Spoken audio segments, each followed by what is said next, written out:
The more they try to knock us down, the stronger we will emerge. That's one of the lessons that we learn from Korach's assault on Aaron's position as the Kohen Gadol. In Pasuk, Aaron, in the Pasuk where, after the story of Korach, Hashem says to Aaron, I'm giving you the custody over my gifts. Rashi takes those words, and Hashem says, I have hereby given to you. When he says two things, which in a moment we'll say don't appear to be related. What Rashi is doing is quoting the Sifri, albeit he's saying it in different words. The first thing Rashi points out is, as vani hine nasati lecha, that word hine meant besimcha. That means that the Eibishter is giving this to Aaron in a state of joy. And he brings a proof. Like when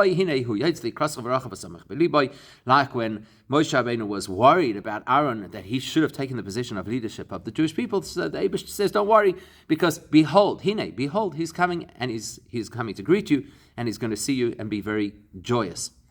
No, the only difference between Rashi and the Sifri is Rashi is marich moisef al Sifri. Rashi uses more language than the Sifri does because he says besimcha loshen simcha hu zeh.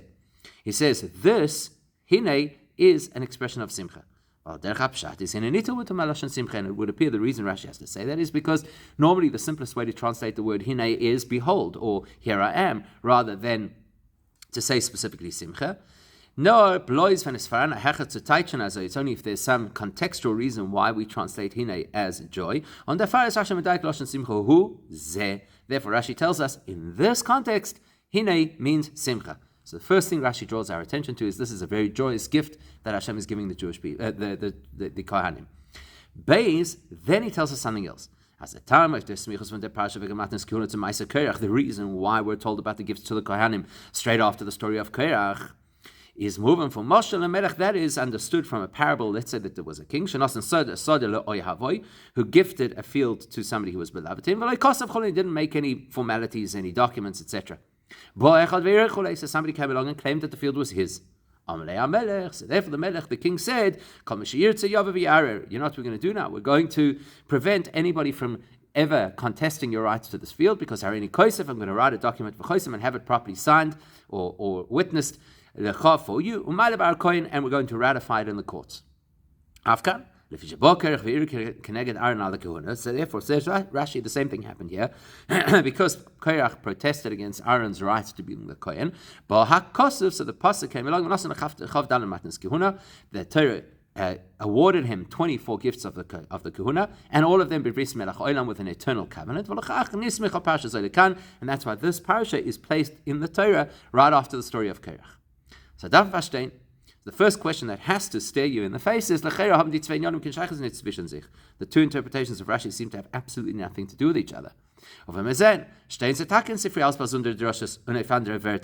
if you go back to Rashi's source in the Sifri, they are brought as two separate commentaries on two separate parts of the conversation in the Torah. But Rashi is a kel in themselves. Very strangely, Rashi puts them all into one conversation under one heading. We have to understand why. Before we understand that, we have other questions that we have to ask. When the Sifri gives that parable of the king ratifying the rights of his beloved to have the field, so the way he winds it up by telling us what this mashal is supposed to represent, he says this. Korach came along and he caused issues about the kahuna against Aaron. The Eibishter said, anybody who wants to come and protest against you, if you want to come and complain about the kahuna, come along. And I, the Eibishter, I will write a document, and I'll have witnesses testify to it, and I'll ratify it in the courts. Rashi says it differently. Rashi says, okay, it sounds very similar, because Korach came and he made issues against Aaron.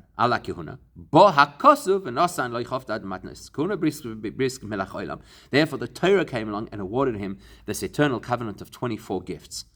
Now, as verstandig was Rashi is Messiah, we get why Rashi does say the specific part,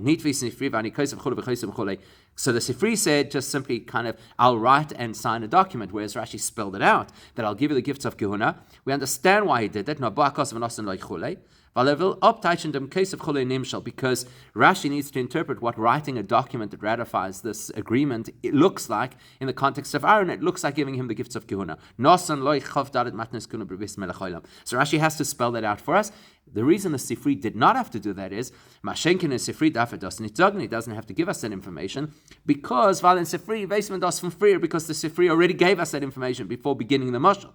Eider Hazakner mashal is a makdim as an introduction to the mashal. He says Korach Sakos Brisim Aaron al Kocha Hakochim, that the Torah made this eternal covenant to Aaron and his family to be able to get the holiest items. Why? Because Korach had caused issues. So because Sifri used that as the introduction to the mashal, he doesn't have to repeat it again after the mashal, whereas Rashi did not give us that introduction. So it makes sense that Rashi should have to then spell out what the mashal is supposed to mean in the context of the kohanim. That's fine. What doesn't seem to make sense is it's two things. Number one, why does Rashi use what seems to be an unusual expression, that the Torah awarded these gifts to the kohanim?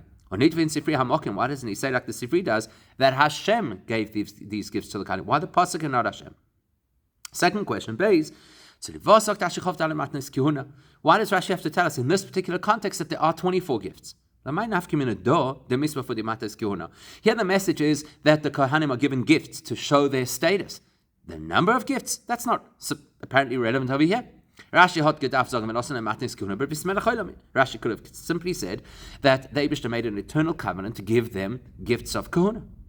In fact, just to expand this question, in deep sugim do if you have a look at this particular conversation in the Torah, it does not spell out what the 24 gifts to the kohanim are. It's very neat. We don't talk about the first dough that you give to the kohanim. Reishis Hagei is the first wool that you give. The different parts of an animal that are given to a kohen. And Rashi, so how then does Rashi say, because of Korach's rebellion, therefore the kohanim got 24, the pasuk here gave the kohanim 24 gifts. Doesn't speak about all 24 gifts over here. In fact, to me, it's not Kresser, it's even a bigger question when you consider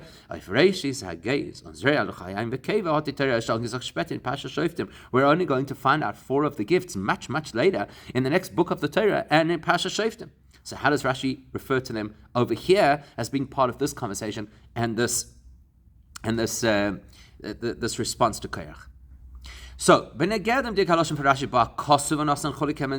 let's suggest that perhaps the reason that Rashi didn't say that Hashem gave the 24 gifts, but rather that the pasuk, that the verse gave the 24 gifts, perhaps it'll explain us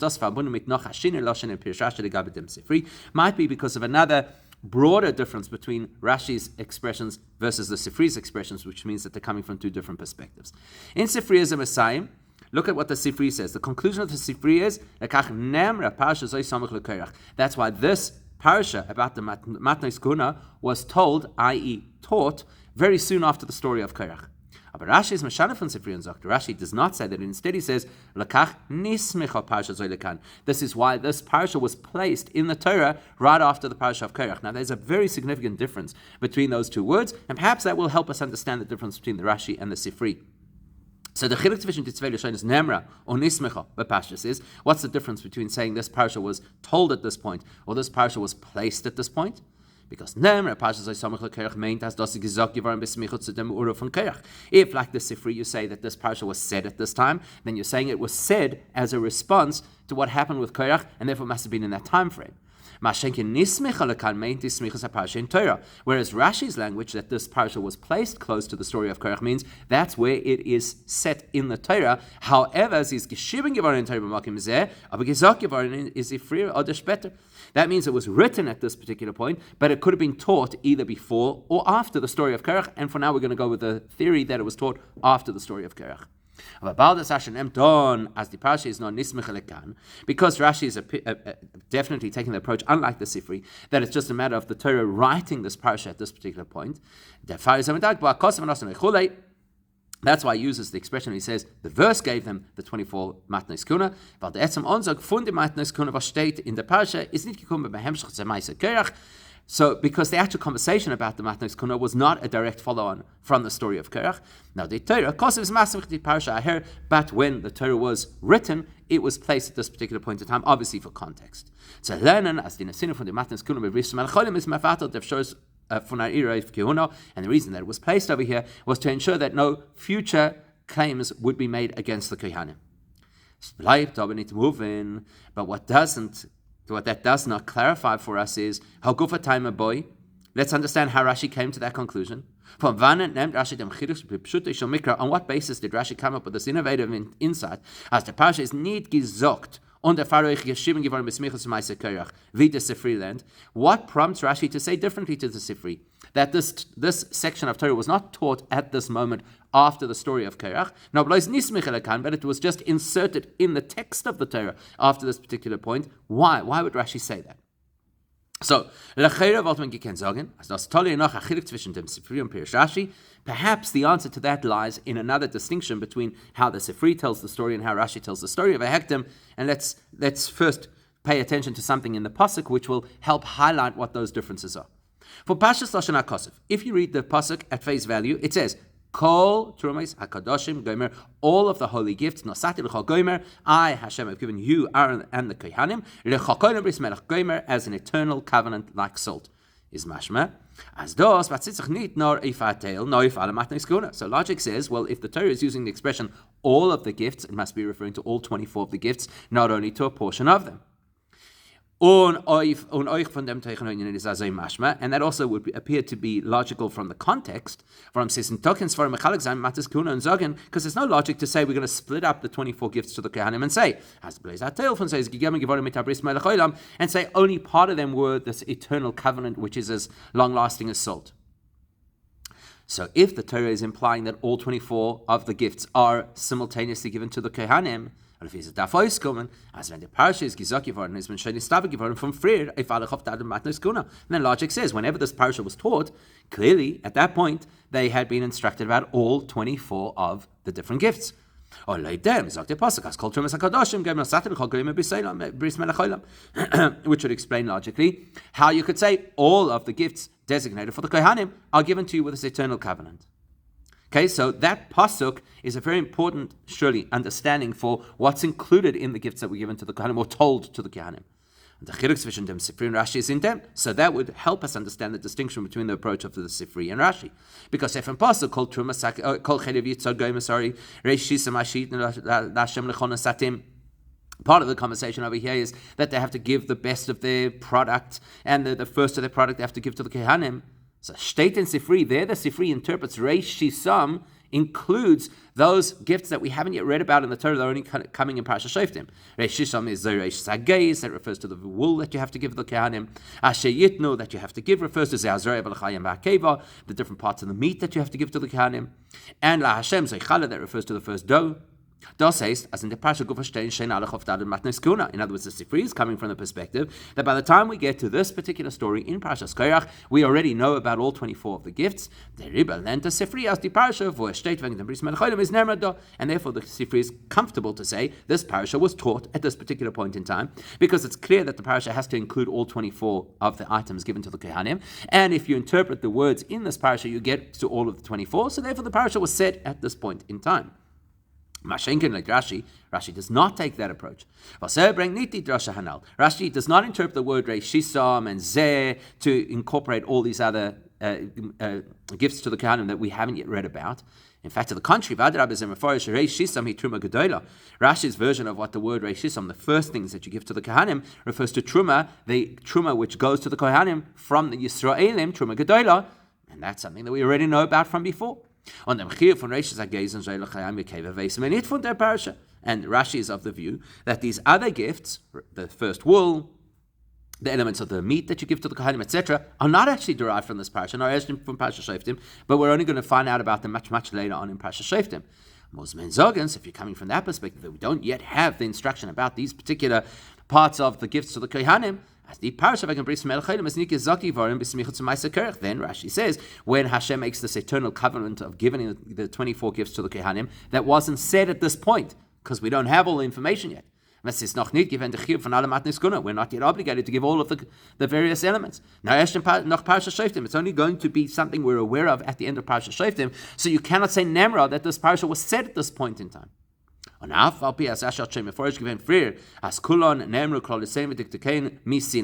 Rashi does tell us that every single detail of all of the mitzvahs was already presented at Har Sinai, however, Rashi says there is an exception to some of the matnos kehuna, which is as the matonas that the three pieces of an animal that have to be given to the kohanim as part of the gifts to the kohanim, those were only introduced after Pinchas's bravery. You give the foreleg as a reward for him taking the spear in his hand. You give the cheekbones or the cheeks of the animal to represent the fact that that Pinchas got up and davened. And the keva, which is the stomach, is a response to the fact that he pierced them through their abdomens. So if Rashi is going with that, you would assume that if that's how Rashi understands where these matnos kehuna came from, then Rashi probably understands that they only came at that particular time, which means we don't know about them yet at this point, which means it can't be that they were told the parasha of the matnos kehuna straight after Korach. And that would be a logical reason to suggest that Rashi's view is that the parasha was only inserted into the text at this particular point in time, even though it was actually said chronologically later. Sounds like a beautiful explanation and would help to understand why Rashi uses different language to the Sifri, except for two key problems. In fact, you cannot make this argument for those two key reasons. Firstly, let's go with this logic for a moment and entertain the possibility that we only get to hear about all 24 of the matnos kehuna, and therefore this particular parasha is only said after Parashat Shoftim, at the very least after Parashat Pinchas. And then you're basically then saying, as the whole purpose of this, the gifts which are supposed to be the equivalent of signing the deal and ratifying the deal in court, that this particular thing belongs to this particular person, the field in the mashal and the kahuna in the nimshal, shows the era, and the purpose of which is to avoid anybody raising questions about the rights of the kohanim. That only happened 38 years after Korach's rebellion. Does that make any sense? The whole purpose is to say, we don't want any further rebellion, we want to shut this thing down and make sure that nobody could complain, and you're going to wait 38 years to do that? Doesn't make sense. And then there's an even greater issue, and that is Beis V'Ikar. The pasuk from der Parasha steht doch, this week's parasha, when it discusses the matnos kehuna, says Vaydaber Gomer El Aharon, that David speaks to Aaron and he says, Va'ani hinei nosati lecha, I'm giving you, singular, you Aaron. As the nosati vasiskel alachof tadon matnos kehuna canal, what I'm giving you, which is the 24 gifts of the kohanim, is lecha to Aaron, is a gift to you personally, Aaron. Over Meile, Father Maisa Pinchas. That means that it had to have happened before the story of Pinchas, because the story of Pinchas occurred after Aaron had already passed away. But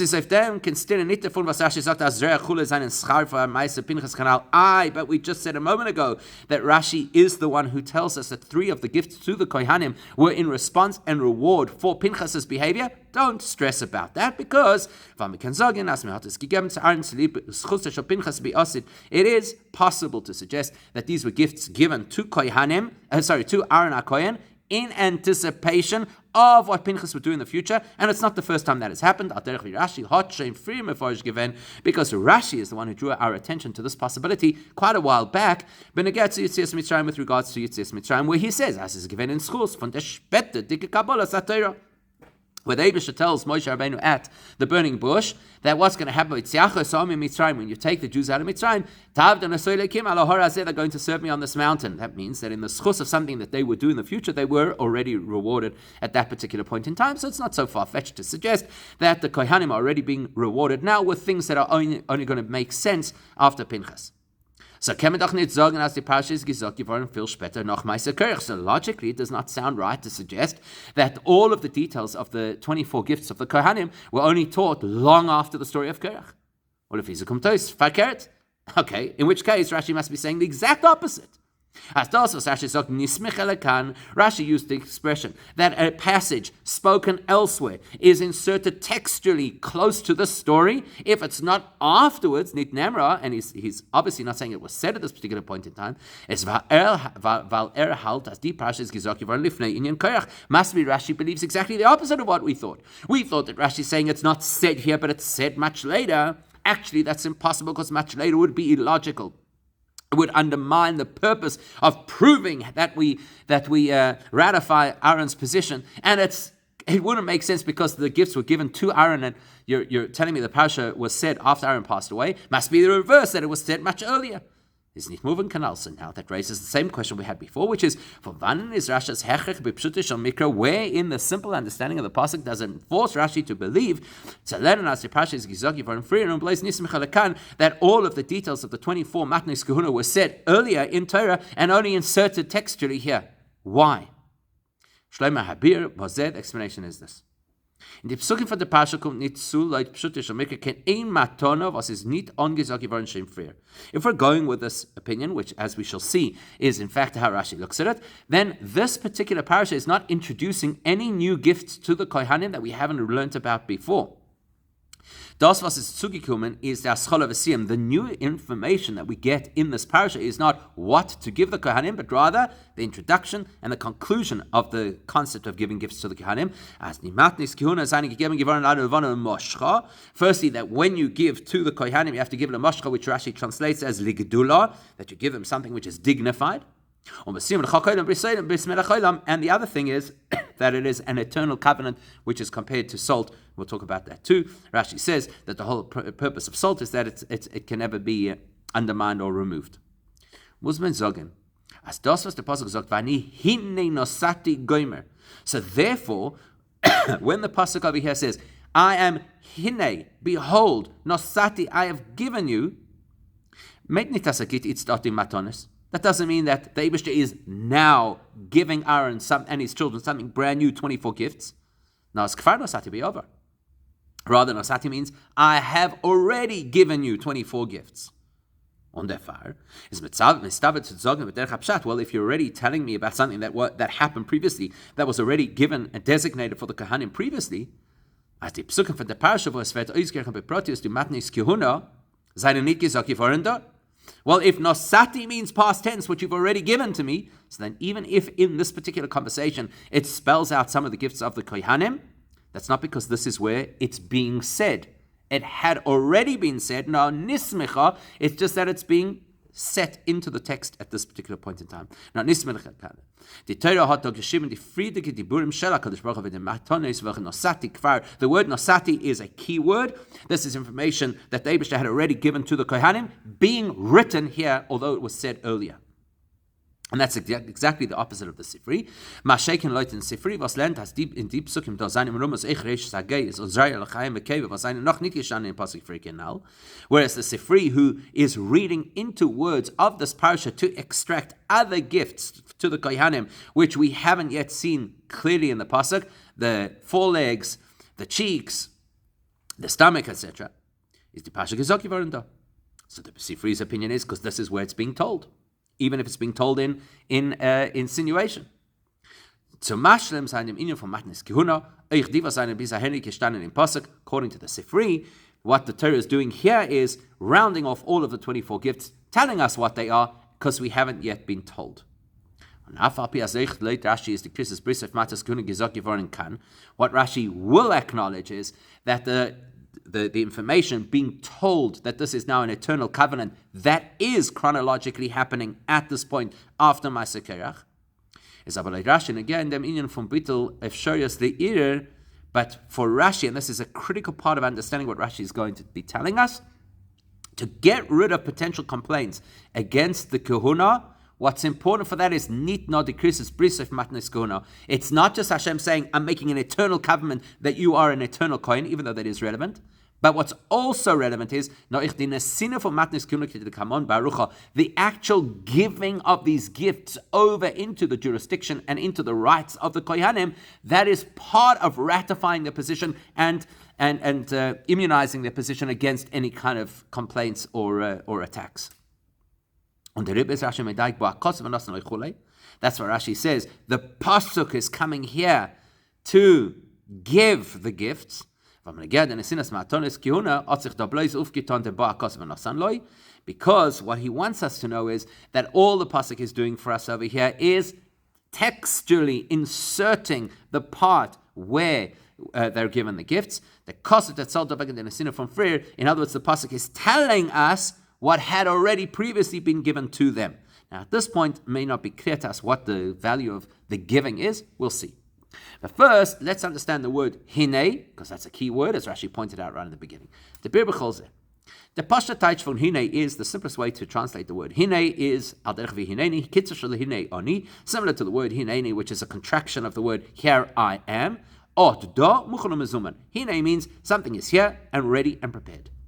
So, for example, where Paro says to Avram Avinu, hine ishtecha kach v'lech. Here's your wife, unharmed, take her and go. Or Vayar v'hinei ayil at the Akedah that Avram Avinu saw, and here was a ready ram that he could use for the korban. So if we're discussing an action that's either about to be performed or has been performed, then the word hine is it refers to the preparation of the person who will be doing the particular action. As is muchan derzu hine. Here he is, ready to do what needs to be done.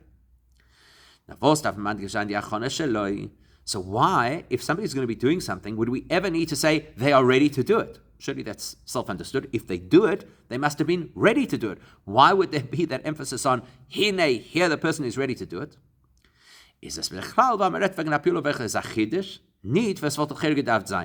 So what you'll see right across the Torah is usually when we're using the word hine, it's because what the person is about to do is surprising, and therefore we need to know that they are ready to do what is unexpected.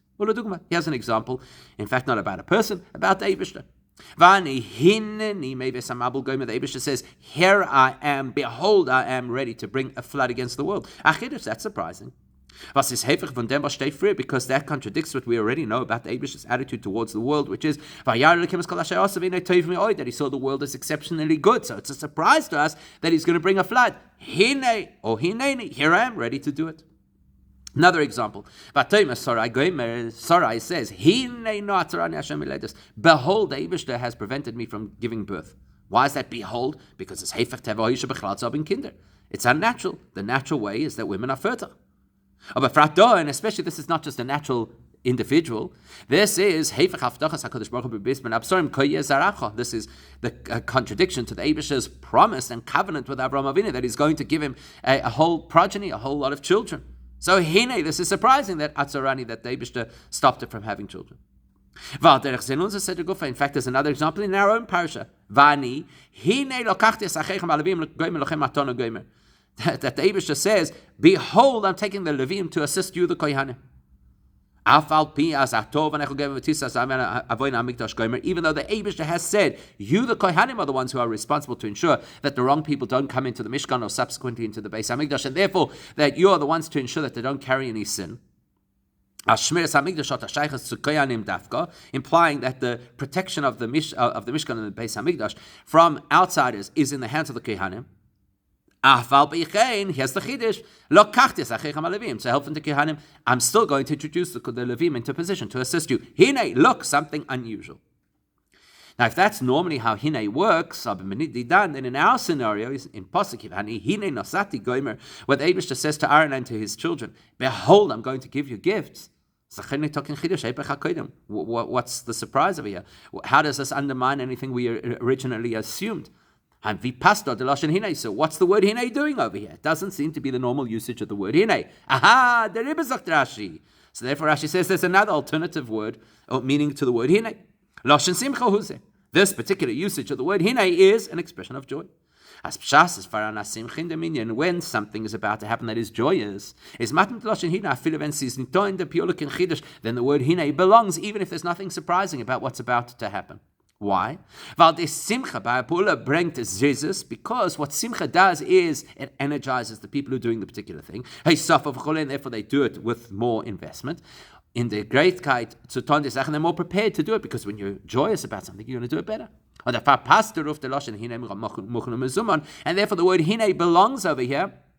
Even though it's not the normal context of hine, which is, oh, I'm surprised that you're ready to do this. Hine, look how ready you are to do this because you're excited, you're joyous to do it. So the question is, what's the big simcha? What evidence do we have that presenting these matnes kehuna was something joyous? Nochmer. Von dem go was neu in gezilte Wert hat der Habshat genutzt der Wort hine als Loschen von Simcha is muchach. The very fact that by and large hine is not used as a Loschen of Simcha, it's rare. That implies that not only is there simcha in this particular scenario, but there's an unusual simcha over here. What is there in the story of Matnas Guna that would generate an unusual simcha? And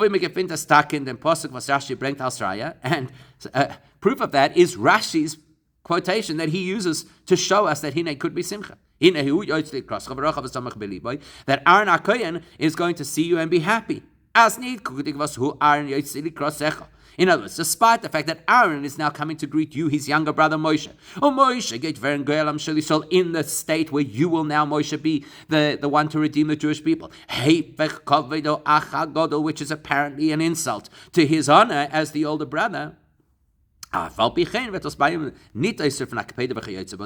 surprisingly, it's not going to make Aaron in any way upset. He's going to have tremendous simcha. So that illustrates that this is an unusual simcha. What about giving the gifts to the kohanim would generate that kind of unusual, radical simcha? If then bring Rashi, that's why Rashi includes in the same explanation under the same heading a reason why there's a great simcha. As the inyan from Matnis Guna ich aufgetan die Größe te'eles zum Erwarteln und Schäler sein an Iroif Gehuna. You know why there's great simcha over here? Not just because the kohanim are getting food items and clothing items that they could live on, but because there's a great simcha in the fact that this will still any suggestion against the kohanim. Und der größte simcha bei den Sinnes Matnis Guna drückt sich aus in dem. And what's the, where do you see this tremendous simcha? Was noch dem wie bo Korach ve'ir keneged Aaron al kohuna. This is straight after Korach causing issues about the kohuna. The response from the Eibush is not just to say Korach go away and Aaron is right, but to then give an abundance of gifts to Aaron. Aribi matonis, and 24, as we'll see, is an important number. We've just learned. We've just learned in this parasha that the Eibishter is going to illustrate in an undeniable way that Aaron is correct and nobody else should ever challenge his authority or his position. Is given genug ein piulaf porach mate Aaron. To achieve that, one action. Get everybody to put their staffs into the Mishkan overnight. One of them is going to blossom with almonds. That's it. We have evidence. Nobody can contest this. Und da geht man zu demselben after we've already made that point, after it's already undeniable that Aaron has to be the Kohen. Still, the Eibush is going to give him 24 gifts for him and his family to ratify his position. That's a tremendous simcha. Das aber weiß, als das Gewinn nicht stammen Sinne, that implies the Eibush is not just giving Aaron something. It's about warning them to placate anybody who might contest his position. No, and a sinner, Rabbi Dafka, this is an incredibly generous gift. Which implies that the Eibush is happy to give him this gift and wants him to have simcha in the reception of the gift. So that then implies that there's a major distinction between Rashi and his source, the Sifri. What does it take to remove any potential challenge against Aaron's kohuna? In Sifri Vetemon Blois, from Christus Brisimar and Bris Melachoila. According to the Sifri, what's going to get rid of any challenge? An eternal covenant between Hashem and Aaron. I'll call Kochim, and that covenant will be with regard to the special holy gifts. As Christus Bris is Mevatel Defshor is the era. The fact that there's a covenant backing Aaron up and backing up his gifts, that's enough to quiet any contentions. Whereas Rashi's view is, as those and given zwei Sachen, Rashi is saying two things are happening over here. There are two things that are required in order to remove any challenges. Firstly, the actual giving of 24 gifts to the kohanim is the first step to remove any challenge against them. And then Beis, we ratify that with an eternal covenant. And the far as Rashi Meshana from Sifri, that's why Rashi's language is different to the Sifri. And it's Medayik, and he specifies, the Torah is giving him these gifts. That's why they inserted this parasha into this particular part of the Torah.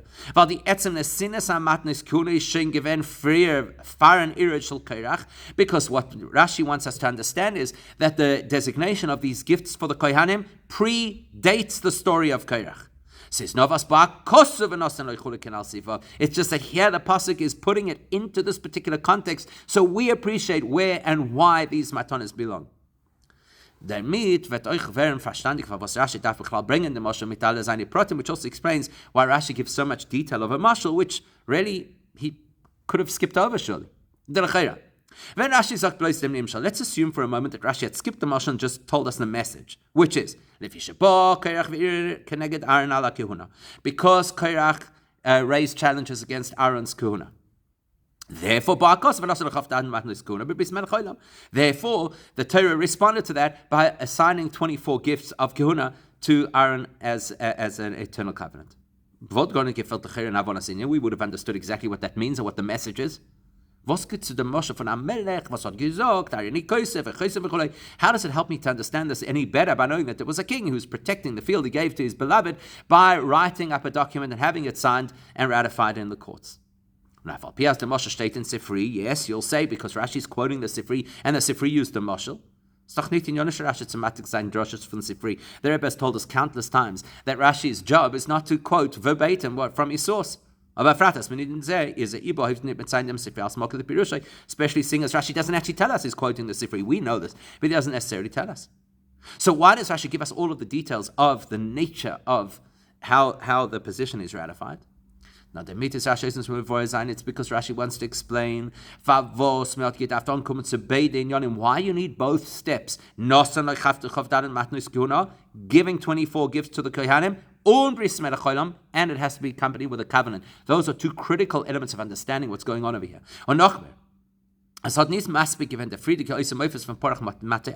And also, while he's about it, Rashi is showing us why it's not good enough to have this major public spectacle of only Aaron's stick producing almonds, and we still need more proof to solidify the Kohanim's position. So look at the mashal. As Keshemi Moshe von sich drei in the mashal, there were three steps that were required in order to cement this the beloved's position in the field. Aleph Kosef, you had to write the document. Beis Chosim, you had to witness and sign the document. Gimel Umale Bar Kohen, and then you had to ratify it in the courts. Well, you need the same or similar three steps in order to ratify the Kohanim's positions. Giving the 24 gifts to the Kohanim is like writing the document. Krisis Bris V'chosim, making a covenant with regards to those gifts is like signing that document in front of witnesses, or with witnesses. On the bris is an oifer for melach olam, and then the nature of what kind of a covenant that is eternal, like salt that can never go putrid. On Malibar Kohen, that's like ratifying it in the courts. Uchedil Kaman will unpack that. See, the oifer von Ashtar Kosef is the whole purpose of having a document is for a very obvious reason. You can't be at your field 24/7. As the Baal Asadot Haraya, as the field belongs to him, so therefore the owner of the field has evidence that the field is his, even if that particular owner is nowhere near his field. As long as the owner of the field is in proximity of or certainly inside his field, it's not so difficult and it's not so important to have a protocol in place to remove a challenge, because you're there. An ir is beker alle beschasset erweitert sich von sein Feld. The most common time that a person will challenge ownership is when the owner is not around. And that can be prevented by having the document, title deed to my field. But that applies to the kohanim. in order that kohanim, where and whenever they might be, not only when they're on duty in the Beis Hamikdash. So they need to be able to prove that I'm a kohen, I'm valuable, I'm the Eibish's special representative, even if I'm not currently working in the Beis Hamikdash. That's why the Eibush mandated 24 gifts, of which many are not tethered specifically to being in Yerushalayim, certainly not in the Beis Hamikdash. And some of them actually apply even outside of Israel, like Pidyon Aben. So that's why you have a document. The document there proves your rights even when you're not in the environment. But a document on its own is not good enough, while for two reasons. Aleph, man der Star is nicht chosum, is auch noch nicht verendigt. Until such time as that document is signed and witnessed, it's not really binding. And the person who's giving the gift can always back out because it's not yet binding. Beis, even once we have the document signed and witnessed, which means that the person presenting the gift can no longer back out of it. There's always the possibility that somebody comes along and contests the validity of the document. So therefore you have to take this document and present it and have it ratified by the courts, because now it's binding and cannot be undone. So that's why you have a document which is the gifts. The gifts prove wherever the kohen is, he's a kohen. But that bris is with those gifts are with a bris with a covenant, which means can't undo it. He can't back out. The Eibishter can't change his mind and say, I don't want kohanim anymore. To take it from Malibar Kohen, and what kind of a bris? One that can never be diminished, dissolved, removed, like salt. That's like once you've ratified the document in front of the courts, and now nobody has the authority to challenge it any further. So So what's the covenant that the Eibush is making with Aaron is that he and his descendants forever is in an Eifen as in dem nit sein ken shinoi charota. Their right to be kohanim, their status as kohanim, can never change. And the reason that this has to be dealt with is because the firstborns were supposed to be the kohanim and it was taken from them. So here, the Eibush has to reassure Aaron and his sons that it will never be taken from them. Okay, so the Eibush is guaranteed that he's not going to change his mind and he's not going to swap the kohanim for anybody else. However, there are other problems that could arise. So maybe there are kohanim without the possibility of practicing as kohanim, which is similar, I suppose, to somebody challenging the validity of a document. The whole purpose of bringing the kohanim close to serve the Eibush, is all ceased with the disappearance of the Beis Hamikdash. You cannot be today a kohen serving. You can't bring korbanos. You can't do the things a kohen is supposed to do. A person could logically imagine that, you know what, maybe kahuna has ceased together with the Beis Hamikdash. And that be similar to royalty. That was a gift to the tribe of Yehuda, and also forever when a state lo yasser shevet Yehuda, their staff of rulership will never leave their shevet. But guess what? There's a period in time now we don't have kings. We don't even have people who represent kings as the heads of the Yidden in the Golus. So you might think that just like kings have disappeared, kohanim would disappear in the absence of a Beis Hamikdash. If them is given the bris in an open for melach olam, that's why the Eibushter makes this a covenant that is immutable like salt. As Rashi says, the nature of salt is it lives forever. It's a preservative, so therefore it certainly can never become decayed. But saying that this is a deal that can never be broken, like a document that has been ratified and endorsed by the Beis Din. That's Rashi's message. There's the simcha. Can you imagine the tremendous simcha of the kohanim, knowing we can never lose our position and we're always going to have this closeness and these gifts? In Pirush Rashi Parani flows von alle Chelkei HaTorah. One thing we know about Rashi is that although Rashi speaks primarily to the Pshat, he gives these incredible insights from all different perspectives and levels of Torah. Shlomo von den Flois in dem Pirush Rashi In this particular Rashi, one of the amazing insights is this. Bitul irura yishal Korach, cancelling or negating the challenge that Korach brought up, is verbunden mit Matas Kuna Dafke in der Misper von Chof Dalet. The way we cancel Korach's arguments is with gifts of kohanim, as we've already illustrated, which are specifically 24 gifts, and this is the beauty of Rashi. Korach's Irov Kunas Aaron is given Oifen Shel Geneva. The way that Korach crafted his arguments against Aaron was similar to the psychology of a Ganev. Nicht amirida gegen den Eibishter an offenen Oifen, not an outright, blatant rebellion against Hashem, which would be like the psychology via Gzela of a Gazlan was his Bereish Glei. The Gazlan is happy to steal in the public. Now, verstellt. Korach went surreptitiously, a stealth attack like a Ganev. Using a very impressive rational argument. You shouldn't be taking everything for yourself. The whole nation is holy. We've already seen this. You've told this to us. And Korach went and he got inside the heads of the whole community. He went from Shevet to Shevet, literally scamming them into joining his rebellion, to the extent that everybody was seduced. Which means all 12 Shvatim were his accomplices in his Geneva. What's the law of Geneva? The law of Geneva is you steal something, you have to pay twice. 12 mol kefil, 12 tribes who are involved in a Geneva as da'as, so they've got to pay double. That's how you get 24 gifts to the kohanim.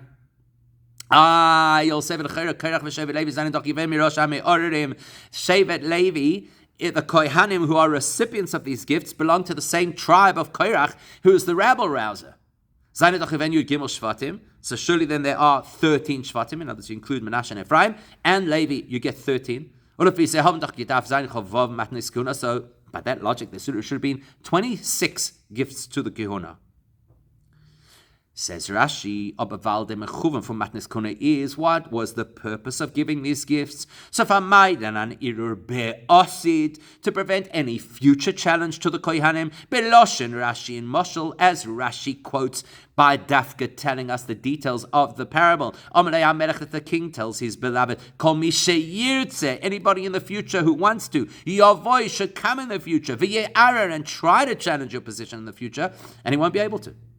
I'm going to get them aus. Hat man nur gedacht, Choshesh sein, für ein Irre von Shar Ashvatim, aber nicht von Shevet Levi. So if we're worried about the future, we're not worried about Levi launching an attack against the tribe of Levi again. We're worried about the other 12 nations, Shvatim, and therefore you get to 24 Matnes Kiona. It says, Muchat Efun, was Mata Shevet Levi, is das Mata Aaron. And we know that the tribe of Levi is, so to speak, already protected, because when Aaron puts his stick into the mix, to show that he deserves to be a Kohen, he puts it not as Aaron's stick, but as the stick of the tribe of Levi. And that, of course, cancelled the arguments and challenges of the Jewish people. So, Einesh Kerch v'Hadas hat mevater gewinnt Efshoris ha'Iru von Bnei Levi. Sie seien geworden eins Mate Echad mit Mate Aaron. What happens as a result of Korach, who is a fractured part of the tribe of Levi, rebelling against the healthy part of the tribe of Levi. The result of that is the tribe of Levi is now a united entity that will never fracture again. And now you just have to worry about the potential challenges or complaints of the rest of the community. 12 Shvatim, Kefel, 24 Matnes Kehuna. But you will still ask, you know what, this is beautiful and amazing, but one of the gifts to the Kohanim also comes from the Levium. And if when the Matnes Kuna is Trumas Meiser, one of the 24 gifts is that after the Levi gets Meiser, he has to then separate Truma and give it to the Kohen.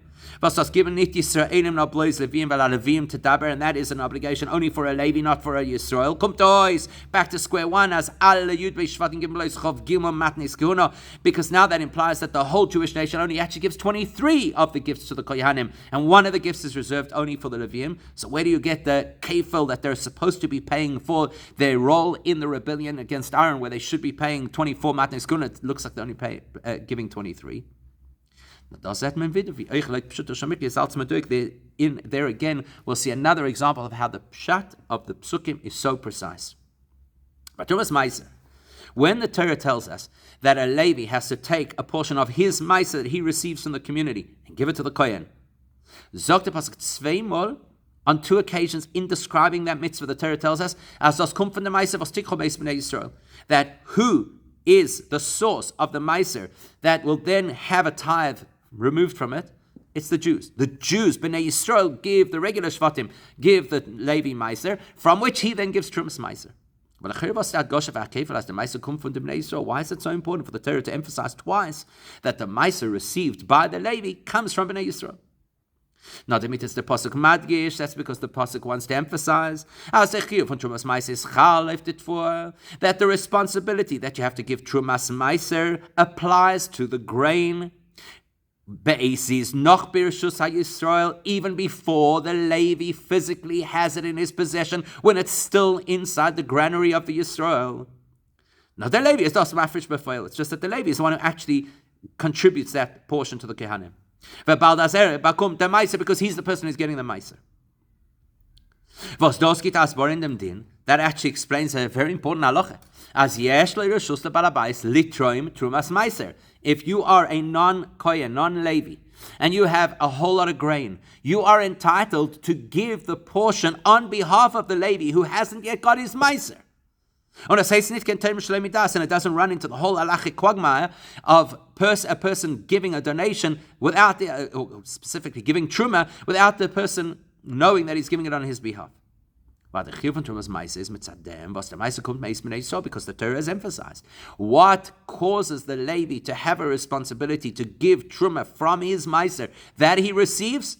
The fact that it's a responsibility of bnei Yisrael. And therefore the responsibility of Trumas ma'aser is applicable while the grain is still in the Yisrael's property.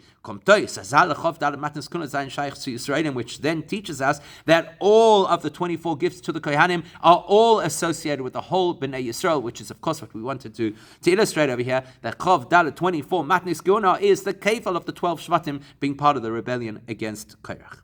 Against Aaron. Pashas Korach learnt men in Chedesh Tammuz. We typically read Pashas Korach either in the month of Tammuz or the Shabbos Mevorchim Chedesh Tammuz, at the very least Shabbos Mevorchim. The Chedesh Hagilu from the Rebbe Dem Shver, which is the month that celebrates the redemption of the Frierdiker Rebbe from communist prison. Einer von der Remozim of sein Meister Geula, one of many indications or hints in this parasha to the firstly arrest and liberation of the Frierdiker Rebbe, is in dem Pirush Rashi, is right here. Because here we see, as the era von Korach Hatiplo is nicht abgeschwacht Kunas Aaron. What Rashi is illustrating to us is, not only did Korach's challenge not weaken Aaron's position, it actually created the greatest bolstering of Aaron's position. Thanks to Korach, there's this very, very intense form of covenant, Bris Melach Olam, which is unique, that applies to Aaron and to the Kohanim. Very similar to the legal principle of a document that's been challenged in court and then ratified in court is much stronger than a document that's never been challenged. And that's exactly the experience that the Frierdiker Rebbe had. As Dafka durch dem Iru von der Meiser, Dafka because there was a challenge against the Frierdiker Rebbe in the form of this communist imprisonment. Not only did the Frierdiker Rebbe escape and was freed, was hat versichert, als eine Wunsch aller Bots, dass der Bechizuk Hayadus wird angehen und in ein Öfen von Bris Olam. But the freeing of the Frierdiker Rebbe ensured that he would continue his avodah, and in a stronger way and in an eternal way. And the Frierdiker Rebbe's impact was far greater after being arrested than before. In an Öfen als die Majonas Hateros on Ken der Grech und Chokhat Zweitevel, after his emergence from the prison, he was able to spread Chassidus much further. In such